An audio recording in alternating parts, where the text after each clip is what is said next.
How does your teen help you with anxiety? Oh man, great question. Parents have a lot to learn from their teenagers about being authentic. I think they're really good at telling us what they need. These kids, these young people, they have real perspective, real insight. It was difficult because her way of communicating and mine didn't mesh. And it took us a while to figure that out. And once I figured that out, that was our turning point.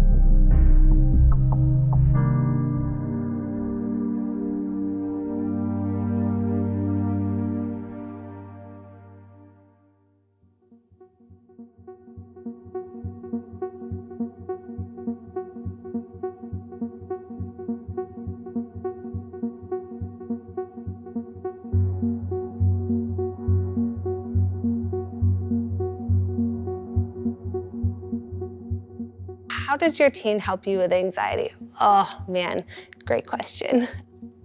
My teen knows me really well and can read my body language really well and is very intuitive. But he just has a lot of giftings that he can see in people when they're feeling upset or sad or anxious. And I think anxiety is just really prevalent amongst his peers, and so he's just in tune to that.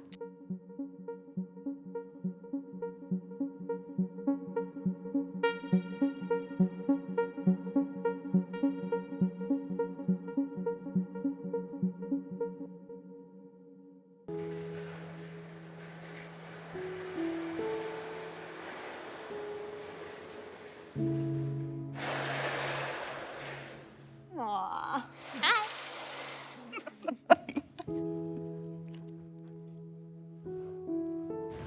So those were her questions. The first couple I appreciate a lot. Yeah, it's not something that she would share with me. So that makes me happy.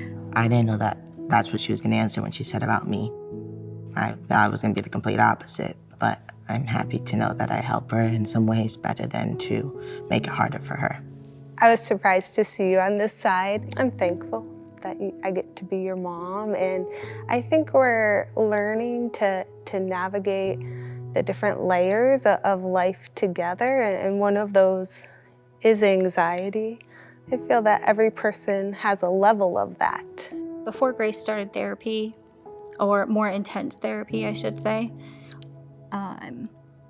it was difficult because her way of communicating and mine didn't mesh. So it took us a while to be able to figure out her words. So when Grace said, stop, I did not realize she was at her threshold. Like she meant stop. And it took us a while to figure that out. And once I figured that out, that was our turning point. And I distinctly remember that she was on the stairs one day and it came to me. She just looked at me and she said, "No, Mom, I mean, stop, I'm gonna break." And that was when I was like, okay, we'll revisit this. Let me know when you're ready to talk about it. And then, throughout therapy, we've been able to really just kind of, okay, Grace, what are some of the words that I can use that will help our communication? And so those are just what we always go back to. And I've had to share that with other people in the family. Like when she says stop, she means stop. Give her some space. Age ain't nothing but a number. And the reason I say that is because these kids, these young people, they have real perspective, real insight, real valid indigenous wisdom to offer about how we as an older generation respond to them, but also in that response, how we craft and curate experiences for future generations to come. Right? We know where we've been, but we don't know where we're going. But these kids, these babies, out of the mouth of babes, we can get a good idea. So I think it's really important for our generation to listen to them, to honor them, to respect them. I think that that's a big thing, is finding out how your kids deal with some of the stress in today's world, because so many kids right now internalize it. At least I think they do, at least my kids do. They just want to say, I'll deal with it later, and later never really comes. I totally don't do that at all, especially when it comes to the dishes.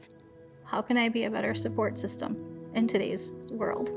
I think you're already a really good one. You're understanding and you know when I need space, especially when it's come to my eating disorder. You've been very good about that. I do like it when you warn the boys, hey, don't say that. Otherwise, I will go into shutdown mode and I will not, I will just go into my room and stay in there. So I think you're doing a pretty good job. Well, it's taken us a while to get here. That's true. That is true. Parents have a lot to learn from their teenagers about being authentic. I think they're really good at telling us what they need. For me, it solidifies that mental health is super important and that as much as I talk about it, I could always talk about it more. I treat my son with a certain amount of respect, and I make sure that he has not only a safe space, but a brave space where he can communicate with me openly and honestly. And I think the more we do that as parents, as an older generation, the more we're willing to bend and flex and adjust to the wave of the future, the better we will all become.